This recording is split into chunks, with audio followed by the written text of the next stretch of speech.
बिस्मिल्लाहिर्रहमानिर्रहीम। प्यारे दोस्तों,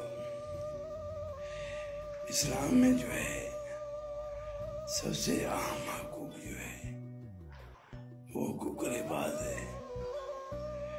क्योंकि हुकूक इबाद अगर हर मर्द औरत पूरा करेंगे तो माशरे में इंसानियत जो है वो कायम होगी।